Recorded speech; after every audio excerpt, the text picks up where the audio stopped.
Hey YouTube. So I did went for a wee bit of a jaunt today, and I'm quite enjoying doing the car videos. So here's lots of gibberish about me talking about driving. See when I see you at the end, and I'll show you what it was I got. Hey YouTube, I'm doing this video right now because the sun's just come out, so it's not actually quite as miserable as it normally is. So Trade Tuesday, well, Trade Tele Tuesday. This time, last week I went and bought a bass, but I said I was going to do a bass and a guitar, so I think I bought a guitar today as well from a good pal Stefan. Well, that's how you spell his name. I'm not sure whether it's Stefan or Stephen. He's in the West End of Glasgow, so I'm going in and I'm going to done a wee bit of a tradey deal on buying a couple of bass necks off him and a 70s Telecaster, an Antoria, which has been pretty heavily modded over the years. From the pictures it looks like the frets are pretty flat, and it's had a humbucker in the middle position, but it's now got 3 single coils, so it's got like a humbucker size hole cut in the scratch plate with a single coil in it, so it could be a wee bit adventurous. I'm not really sure exactly what I'm going to do with it, or whether it will do for a Trade Tuesday thing. But I'll see. A wee bit dangerous again, being that I really like Telecasters, and it looks to be 70s and I think it's Japanese, so there's a slight danger I'm going to want to keep it. I'm going to try not to though. It depends how good I can get it to work, whether it really connects with me. So I'm here, I'm just going through the centre of Glasgow just now, so a wee bit of a vista. It's a wee bit motorway, so I really don't want to be doing too much of that. Concentrating on driving more than anything else, so I need to take the Dumbarton turn off, and then I'm going to go out into the West End of Glasgow. I might do another wee bit of video, and I might just redo this one again when I'm going through the West End. So it's a little bit exciting. Exciting's maybe pushing it, but you know, you actually get to see Glasgow rather than just seeing the motorway. And I felt really a bit bad with that the video I did the other day when I went into the Blitzkrieg shop, because Glasgow didn't look particularly nice. What I really should have mentioned is the Savoy Centre is like an indoor, not an indoor market, you know, it's wee shops inside a sort of a unit that's right on the main street of Glasgow. So the other entrance on the actual Tucky Hall Street is like the big fancy bit, where it's, you know, it's like a pedestrian area, stuff like that. Alright, take the Dumbarton side there. Yep. So it looks much nicer from the front. It's just that it happens to be when you park at the back, you know, at the sort of the tradesman's entrance where all the taxi rank was and all that. That's kind of like, it's not a main street in Glasgow, so Glasgow is much nicer than that, honestly. Yeah, so that's me just cutting off the motorway now. I will probably just come back on again, continue talking in a couple of minutes. Hey, back already. I figured this is a little bit more scenic. Actually getting a bit of stop there, see like nice buildings and churches and stuff like that. A bit more classic drab next to the motorway shots I've been giving you. It's amazing how much nicer it is when it's... So I said I'm going to go and pick up this Telecaster. I've also done a deal with them. I'm swapping a Boss DS1 pedal for a couple of bass necks. So I'm doing a wee bit of a wee trade thing. A DS1 pedal I got free off my pal Alex. Hello, I think he watches these. I sort of made it work. I managed to swap over the gubbins. What had happened with this pedal was the power supply had been put in wrong, which apparently frazzles the inside. So I had to look inside it and noticed there was a burnt out diode. The diode being the thing that makes it, it's like a one direction, you know, a one way valve type thing. And so I swapped that over, and then it turned on, but it still didn't work. And I looked it up, and what apparently happens there is it does burn out the diode, yes, but it also takes out something else in the chain, some sort of chip or something. So luckily my pal Scott, after that at some point, said, I've got this Boss DS1 that doesn't have a casing. I was like, yeah, so I swapped over the casings and used like the internal circuit boards, and now it is working, but it's kind of a bit, it doesn't sound right. It's making a noise though. It works in bypass, and it works, it makes a noise, but it's a sort of weak, strangled noise. So this chap I'm going to see just now likes tinkering with pedals, so hopefully we'll be able to make something out of it. I wasn't really that sure what to do with it. It's one of those ones that I had a Boss DS1. I think they're maybe only about 30 quid to buy if you buy one off you know, eBay or something like that. So is it really worth, you know, spending 10-15 quid to get someone to fix it? And I thought probably not. I don't know if I'm not really actually 100% sure what a Boss DS1 is. I assume it's a distortion. I think that other Boss pedal I've got, the OS2, kind of is one of them, and it's got like a dial between it and an OD1 or an SD1 or something. I can't remember. So anyway, I'm glad it's going to a good home anyway. It's got a chance of running again. That's me just about up here. That's me. I'm just going along Great Western Road just now. I think it's Great Western Road. And then after this, I'm going to go and see my pal in Dumbarton, Dava, who I did that mad 6-switch guitar, the one that's got Z coils in it, or Z coils if you're American. So I'm quite looking forward to dropping that off. Just looking for an excuse to try and get out there. It's just that wee bit far away for a casual visit. Yep, so this is me just coming up to the Botanic Gardens, and for anyone, actually, Wayne, if you're watching this, Jimmy Grant's shop must have been very near here, the Grant's guitar shop, because this is Great Western Road here, and I'm about to turn left onto Byers Road, so it must be somewhere around about here, not exactly sure. For all you giggers in there, Oran Moore is just on the left there. I saw Matt Berry from the IT crowd and as such doing his solo career in there. But as we turn onto Great Western Road, and it's now I'm going to go and park in this car park, so I shall catch you later. Yes, I've now got to a bit that I know where I am now. I was right, if you just follow Great Western Road through Clydebank, you end up going. I'm now at the Kilbowie roundabout, which I always remember because it's called Kilbowie. Let's not make any inappropriate jokes there, but it's got Bowie in the title. Yeah, so this is Kilbowie round. See, you get hills and stuff in the background, and it's a wee bit nicer now. Almost went to my favourite fish and chip shop there, but I realised it's only 11:30 in the morning, so I don't think it'll be open. I might go on my way home. There's a fish and chip shop I took my girlfriend to 2 years ago. It's right on the Forth and Clyde Canal, and it looks like a boat. It's like the building's got like a bow and a stern on it, and I think it wins Fish and Chip Shop of the Year every second year sort of thing. And it was amazing the last couple of times I've gone, so I'm going to make a point of going there. I think I normally do it whenever I'm in Clydebank. I just make a point of going there. So yeah, just I'm thinking about that tele. I think I might actually have a go at trying to refret it, depending on how. There might be enough of the frets left for me to do something with it. Actually, to be fair, it played okay. I think when I've done this video, I'll edit a bit with me sitting actually looking at the guitar. It's the most amazing colour. Really, that was what made me buy it. Also, it's a lovely guy I got it off as well. So it's one of those ones that. I can see people buying the guitar because it looks pretty amazing, and then it just sort of sitting there. So it's like it's got a musicians union sticker on it, which I seem to remember being a thing back in the day when synthesizers started taking over, and a lot of bands were unhappy with, you know, like your not Depeche Mode, what's the band?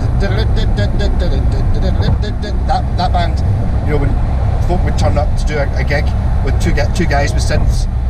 And then that was it. So obviously it's an awful lot easier for them to get to gigs and to perform, but rather than somebody lugging around bass amps and guitar amps and a full drum kit. So the musicians union weren't happy about that. You know, it was like, you're killing live music.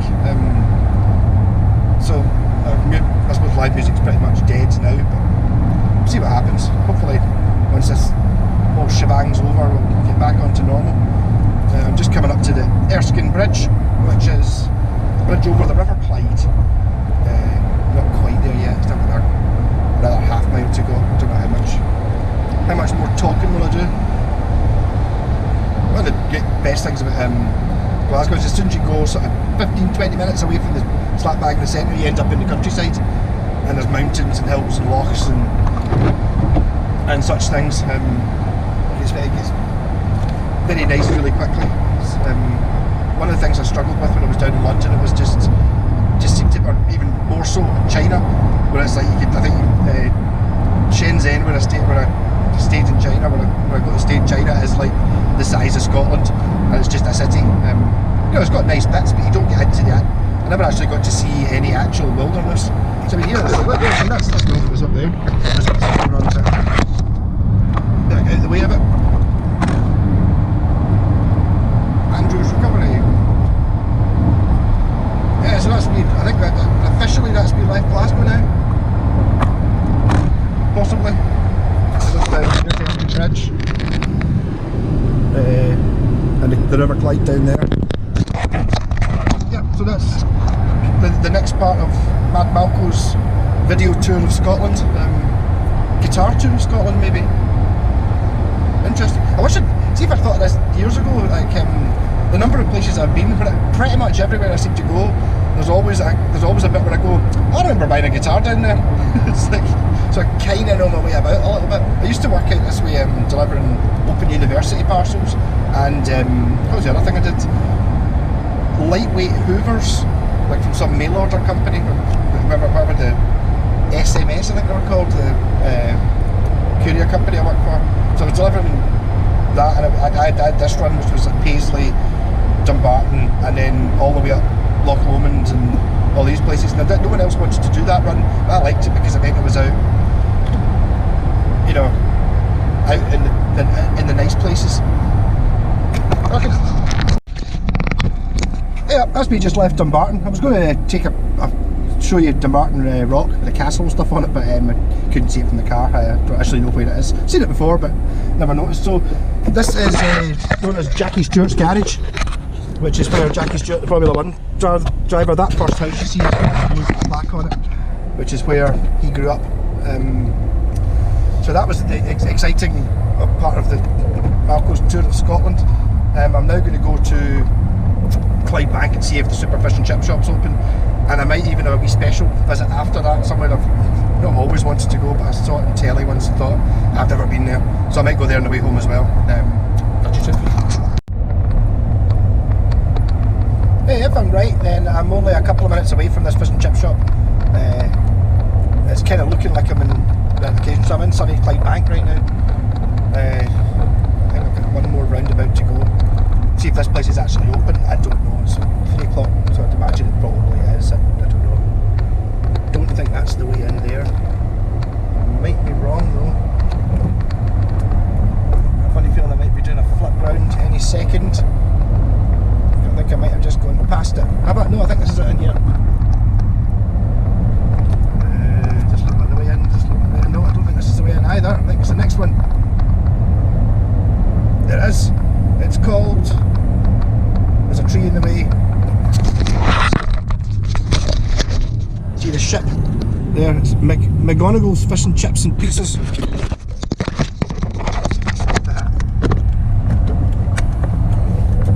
So hopefully it'll be open. And I'll get myself a fish supper. Yeah, there's people sitting outside that time. Oh, for some reason the camera doesn't look like it's working if I pressed the button somewhere. I'm not sure if the camera worked there a minute ago. I'm going to go in. Here we go. We're going to McGonagall's, which is kind of looks like a boat. I don't know if you can see it there, but it's not actually a boat. So I'll be back in. Well, that wasn't cheap, but I'm not eating my dinner yet, my fish supper, so what I'm going to do is don't really know Clyde Bank at all, so I'm assuming if I go down onto the water's edge there's a nice place to sit and eat my lunch. A treat for myself. I haven't had a fish supper in ages, because it's expensive. But I figured, why not when I'm here. Down here is the last, 2 times ago, I did buy a guitar. Dead across there, and I made the excuse I was half an hour early, so I went and got a fish supper, and I was sitting outside the guy's house with my fish supper, you know, still half an hour early, and the guy came out with the guitar and I was like, right. So I had to, he interrupted my lunch. This is when I saw Han Solo, the Solo story, whatever it was called, the Civet, and I quite enjoyed that film. The place is pure empty, nice cinema in there called, is it The Empire I think it's called. Seems a bit less commercially than some of the other ones. It was rather good. I think there was, to be honest, about 6 folk in the whole cinema. There's a screw fix around, I've gone to that before as well. area a little bit more than I think I do.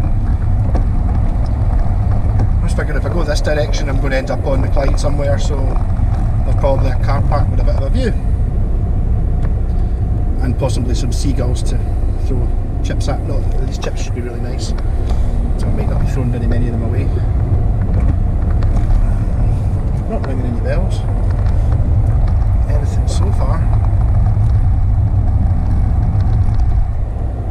I've kind of already mentioned going to a place I've never been before, but I don't even know where it is. I kind of wish I hadn't mentioned it so I don't have to go there. It's going to be a bit disappointing for everyone if I don't find the hallowed location. Anyway, I'll come back if I find somewhere to go. Alrighty, I failed.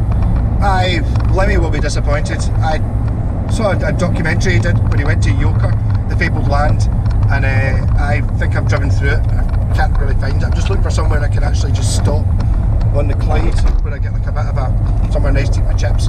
So I think I've driven through Yoker and missed it. I didn't see the bit where it was like, it seemed to be now be at like the docks, which is it's a little bit disappointed. I was looking forward to Yoker, but I went down a road that said Yoker Ferry Road, but it was just a dead end. All this stuff looks like places you're not meant to go. I'm assuming there must be somewhere that I can stop for my chips. Hopefully I'll get back to you in a couple of minutes and I'll be... It might look like I'm actually in the SCCC car park or something like that. I think that's coming up pretty shortly. Rock on. Yeah, so like I said, I failed to find Yoker, which would have been nice. I'm pure starving after looking at this fish supper, or smelling this fish supper for the last 10 minutes. Found a bit here just at the Transport Museum on the COVID test centre, which I'm not going to do, but there is a bit of Glasgow. You can see the armadillo and the hydro there in the background. There's a Clyde, so there's swans in the Clyde. There's the Transport Museum with a tall ship. That might, no, I don't think that's the Black Pearl. Yeah, so over there, I think, I don't know if you can see it. I don't know how zoomed in this is, but just see the big tower just to the left of that, behind the big sort of dome bit, that's the Science Centre. I think that's the Waverley, which is the last seagoing paddle steamer in the world. Yeah, so there you go. It's actually quite pleasant here. I even open the window so I don't get all steamed up, and I shall enjoy my fish supper like so. Rock on. There's our talk while I'm eating. Yeah, so the reason my excuse is Limmy found Yoker dead easily by getting on the bus to Yoker. In that case it goes there, whereas if you're actually driving it's not quite as simple as that. It's one of those places that I've seen on signs but don't actually know where it is. But it's quite pleasant here. It's nice when the sun comes out. This is the bit where this would all have been shipyards back in the day before we all got closed down by the evil Thatcher. That might not be historically accurate, but I think that's what happened. I did drive past a couple of BAE systems where they make warships and stuff that I drove past earlier on. The glorious Clyde. And just in case you think I'm kind of pointing in the wrong direction, but I'm actually sitting on a roundabout. But it's a very, very, very quiet roundabout. All it goes to is a car park for a museum, which I'm pretty sure is closed. And if that's a COVID test station, it's not exactly brimming with folk. I think if you're in Glasgow, you're kind of alright if you want to test.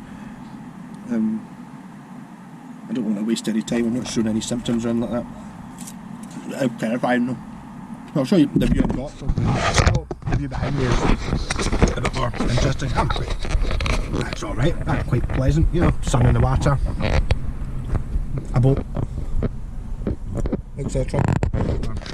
Roundabout, which I'm pretty sure you're not allowed to park in a roundabout, but hey, don't actually look at the matter. Yeah, so it's pretty easy for me to go home from here. I just basically gonna go along the Clydeside Expressway, turn left at the Kingston Bridge, which you can't actually see from here, and then on the motorway home, and there's the dreaded BBC building over there. Boo. Might even see a helicopter coming in land actually, because the helicopter's landed. And this fish is absolutely gorgeous. Down Dava, you're wrong. It's like fluffy batter's good. Still a wee bit crunchy in the edges, which is nice, but really absolute melt in the mouth stuff. So go to, what did it was called? Doesn't say on it. Was it McConaughey's or something like that? If you're in Clydebank and you see a fish and chip shop that looks like a boat on the side of the canal, what a go.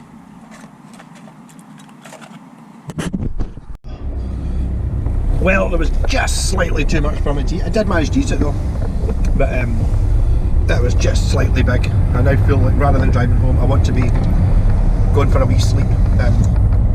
Yeah, the reason I'm doing this bit of the video because I'm about to drive past the SECC, which is the Scottish Exhibition and Conference Centre, and the Hydro, which is the relatively new sort of gig venue place, and the Armadillo, which is the thing that looks a bit like the Sydney Opera House. I'll point it out when I get to it. But the reason I'm starting early is I'm going to tell you all the bands that I saw in the SECC, and it's a big list.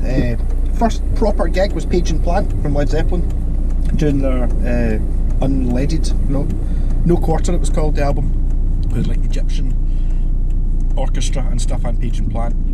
And then The Order Can't Go. I saw Neil Young round about then. AC/DC on the Ballbreaker tour, AC/DC on the Stiff Upper Lip tour. The Who, when John Entwistle gave me a thumbs up when he was standing behind his amp for the quiet bit behind Blue Eyes.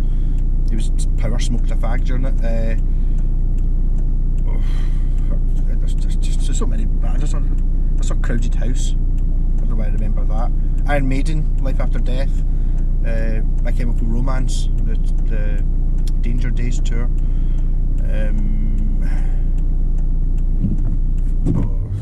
You're getting old, can't remember all the gigs I've seen. Did I say I'd seen the Stones in there?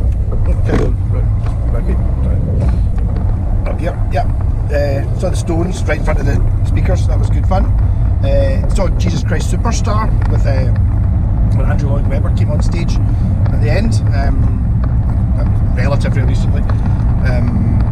Elvis 2000, I believe, so that was probably in 2000. I saw Elvis in 2000, which was a projection of Elvis playing with all the original band. A lot. I can't remember. The Hydro, if you look there you can see the back of the Armadillo. That's a sort of Sydney Opera House looking place. It's like a smaller venue. In there I saw the Doors. I saw the Doors in the SECC as well, with Ian Astbury, Status Quo, Brian Wilson, Beach Boys, played in there on my birthday, I seem to remember, whenever that was. His first touring ever. Who else I saw? Crosby and Nash, saw them in there. Jeff Wayne's musical version of War of the Worlds, saw that. So there's the back of the Hydro. So I'm trying to drive when I'm doing it. So that's the back of the Hydro. The Hydro's only been open a few years, so I've seen Black Sabbath. I saw Eric Clapton and he was awful. I saw Baby Metal supporting the Chili Peppers, and Neil Young again. I saw Neil Young a couple of times in the SECC actually. Maybe. I've definitely seen Neil Young at least 4 times. Definitely at least once in the SECC.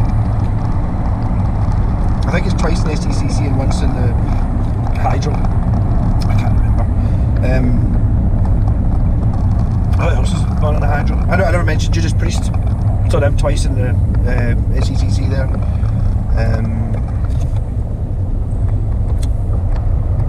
I should really have thought about this list a bit more before it came in. But basically, it's pretty good in here, especially. Basically, I can walk to the train station and the bus station. It's a couple of miles after that. It's always dead cold usually because winter gigs are normally in winter, and because you're out in the open on the side of the Clyde, it's kind of windy and stuff. But you walk and get a train or get a taxi home. I saw Deep Purple with John Lord. He was still there in the Armadillo.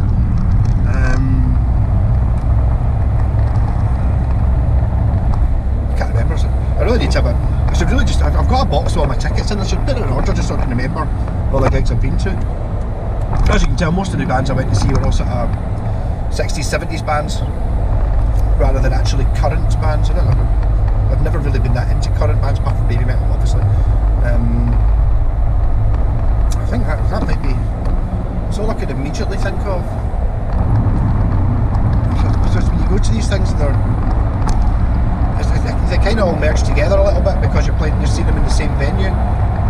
No, we have been lucky. It's like quite a lot of the time for all Americans and other people around the world, it's like you only get one UK date, which is London, which is still doable, sort of thing. It's not like a massive drive.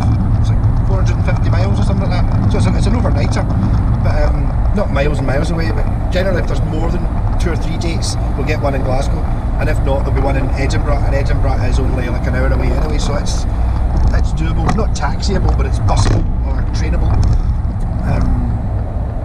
That's us back on. Yesterday when I did a video, I pointed out there was only 2 places in the UK motorway network where you join on the fast lane, and that's one of them, just there. Yeah, just trying to run through my head in any other bands I saw at the SETC and the Hydro, just because I just drove past them. I think that might be about it. Anyway, enough nonsense, rock on. Right, that's me on the home stretch now. Just, I kind of want to take a full, turn the camera around here once I passed a couple of roundabouts. The bit where I was going up past yesterday, or on Saturday. I think I put the video up yesterday. And it was, I said it was a bit dreek. Well, today it's a bit nicer, so you can see a bit further, so you can actually get to see a little bit of scenery. That's not great when you've got a truck right behind you. That's enough for me to get out. Yep. So I wish I could take it here, but I'm kind of I've got driving to do for this exact bit. Let's see where I live. There we go. So I can just stick it on the top of the camera. Yep, so in the distance you can see the Campsie Hills. So whenever I see them, it kind of looks a bit like the wall in Game of Thrones and all this thing, especially when it's got snow on it. It's just like kind of like a wall that runs across the top of the central belt of Scotland. And I'm kind of just at the bottom of those hills, really. Lindsay on the left, then I drive past Kirky, which I get into trouble for abbreviating to Kirky when it's actually Kirkentillach. Anyway, so lovely. What a difference the sun makes. It just makes it so much happier as well. Look at, yay, sun. So that's me done for the car, I think. Rock on. And I'm back. Yes, so here's the telly I was talking about. Or maybe I didn't talk about it. I think a couple of the videos I did earlier on today didn't, the sound was completely mute for some reason. So I might not have mentioned the fact that I was away picking up a Telecaster. So this is an Antoria. It's an amazing colour, I will give it that. I don't know if it's really showing up just now. It's but it's a sort of cool looking creamy yellowy egg. Why am I saying egg shape? Egg colour, whatever it is. Made in Japan on the neck plate. I looked up these a little bit, and depending on when they're from, Antoria made guitars in Italy in the 50s and 60s, and then they made guitars in the 70s in the Fujigen plant apparently, and then they get bought over, and I think you get them in sort of the 90s, a sort of modern era where they're Chinese. So yeah, it's a very it's very cool. The first thing obviously you notice that you can see from space, let's be honest, is that at some point someone's cut a humbucker hole in the scratch plate and put a single coil in it. It actually does kind of work just now. I'm not saying it works brilliantly, but it does.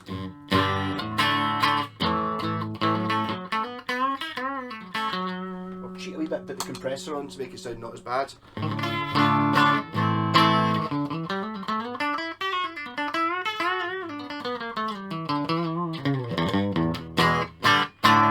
So there is some hope in it. A bit of distortion.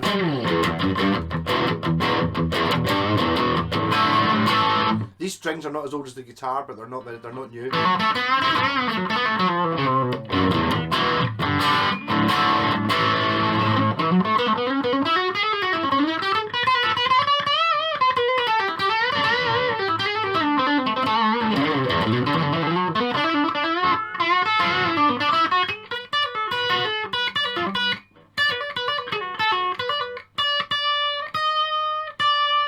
a very low action. Only the bridge pickup seems to work though. I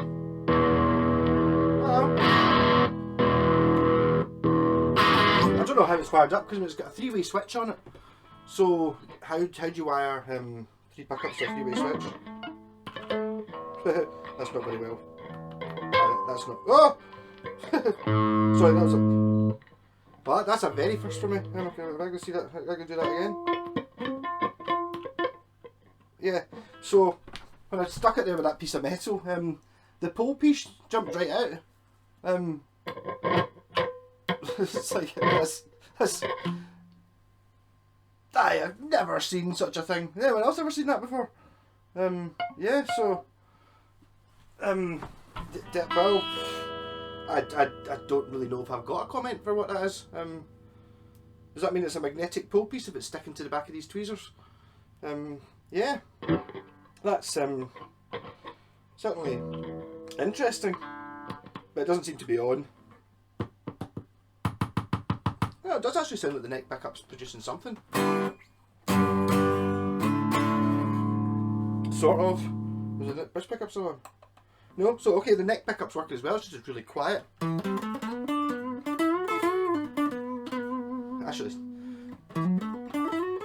Actually that's with the distortion on. So we're talking extremely low output. And it's not holding tune anymore either. You can see why I thought it wasn't working. That's the bridge. Neck.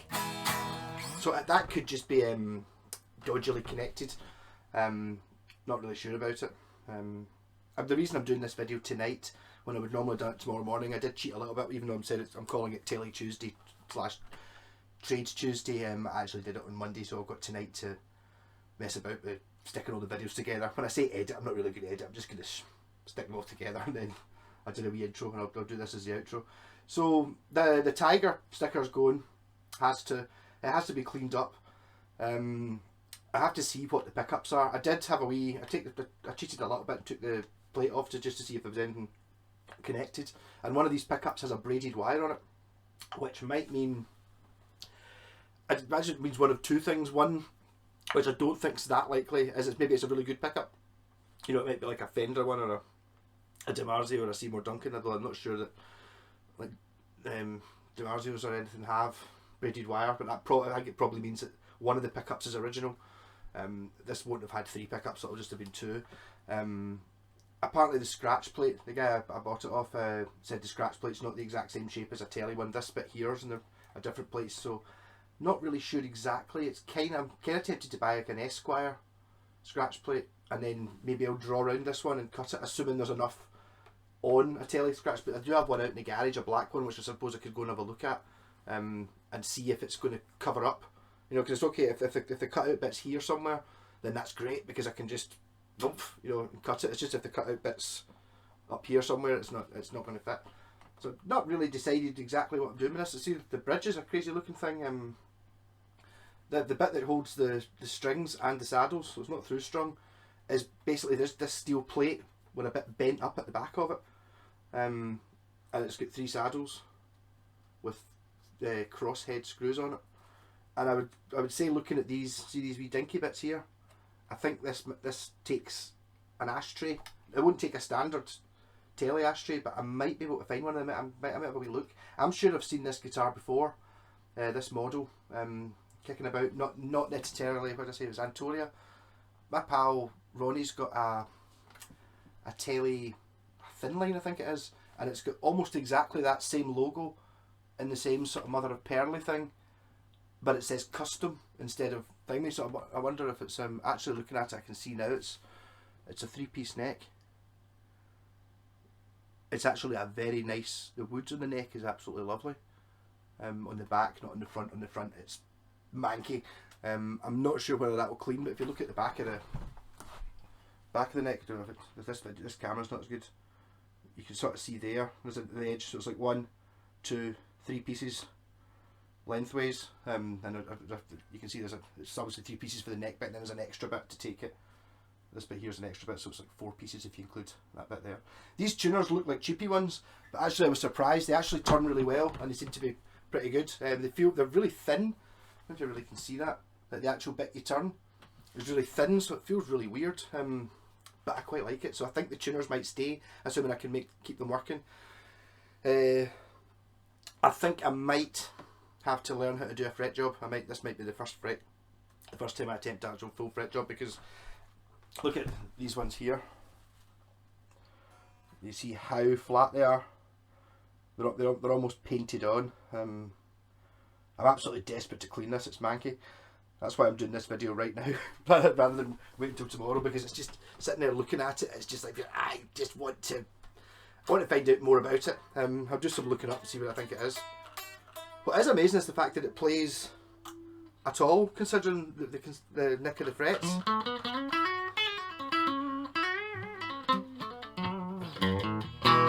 I mean, it sounds pretty thin and weedy, but I think that might just be bad volume control, don't you? The volume control seems okay. The tone control just, as soon as you touch it, it just removes anything. But I think this might be quite old. I think this might be early 70s. So I mean, if you're talking, that's 50 years old, is it? So it's a 50-year-old guitar. That's mental.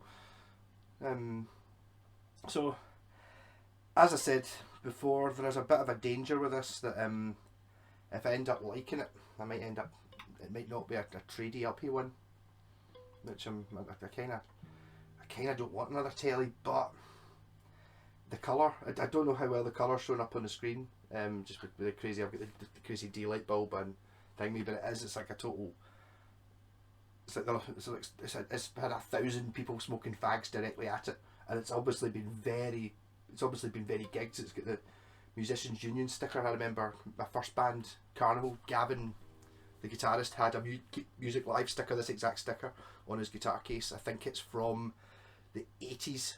I think I mentioned this in one of the videos actually. I don't know if it was one of the ones that sounds, but it was like when synthesizers were coming out and people were starting to do gigs. Someone was turning up with a synth and a singer, and it was like all the bands that had to lug about drum kits and bass guitars and amps and stuff were raging, because you can't, they were getting the same amount of money for just two people, one person, like a guy playing a synth and then a bird singing or something like that.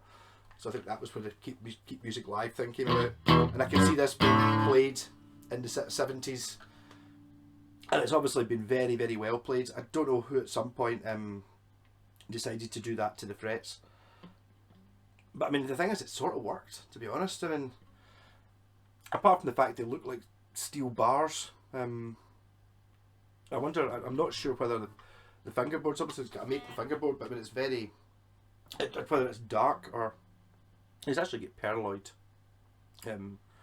fret markers. So if anyone knows what one of these is, maybe give it a shout and I'll see where it's going. I just did a very quick look. I'll take some photos and stick it onto the original Japanese fan club tomorrow, so if anyone knows about it. It does have something very nice about it though. I think with maybe just it's like whether I try and keep the original scratch plate and then just put a humbucker in the middle.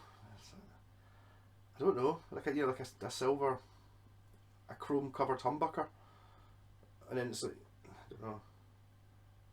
I suppose you could argue it's very cool as it is. It's like, you can't get much more punk than this. Obviously that middle pickup, but with the pole pieces that come out when you touch them, I've never heard of such a thing. It also looks like it's actually more useful. There's what looks like a bottle top wedged in behind the pickup. I can't quite read. Can I get that out without breaking anything? No. I think that middle pickup is. It seems to have been glued onto a piece of plastic and then stapled into the guitar as well, if you look at it. If you look, this will go reversed, sort of there, when I hold it up. You can't really see it, can you? It's just behind it. There's a bottle top, so I don't know what that's all about.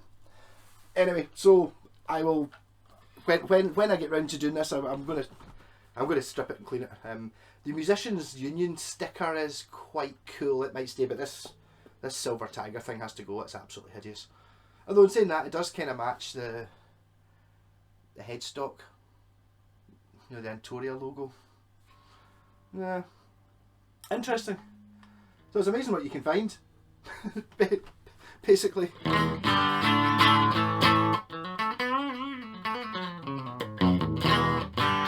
It's practically fretless, just with the frets so low. I'm really tempted to actually just try and crown the frets, and even if they are really low, I know that I was actually talking to the guy who sold me the Tony Iommi custom monkey SG thing that came out last year, and it's like 15 grand or something like that, has frets that have been really lowered, and then they've lacquered the fingerboard because that's what he wanted, because he didn't have enough fingers on his hand. You know, he's got the 2 fingers missing, so they're very tender, so he's got it so it's like pure, you know, just like this basically. So I might have a wee go at seeing if I can make the frets fret shapes rather than being like rails, but I think stage 1 is clean it, stage 2 is make the electrics work, and then I'll maybe stick strings on it and see. I might have an interim thing, and as I was saying, this is for the trade thing, so maybe if I can get it working up and nice, it might trade it for something nice, because I mean, this might be worth quite a lot of money. It's old, but all the things that I like about it are kind of making me want to keep it. All those things make it worth money as well, especially if I can make it work and look good. I think the pick guard's gonna have to go though. I hope I can cut like a standard tele one to fit, or maybe an Esquire. Assuming these pickups are salvageable. I'm just assuming that the reason they don't work is because I mean the soldering in the back's a mess.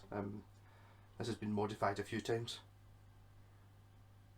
It's kind of, I think that the horrible bridge has to stay as well, because that's quite unique, and I might even have a wee look and see if I can find an ashtray thing, because those ashtray things, if anyone's got one, they're only going to fit this guitar.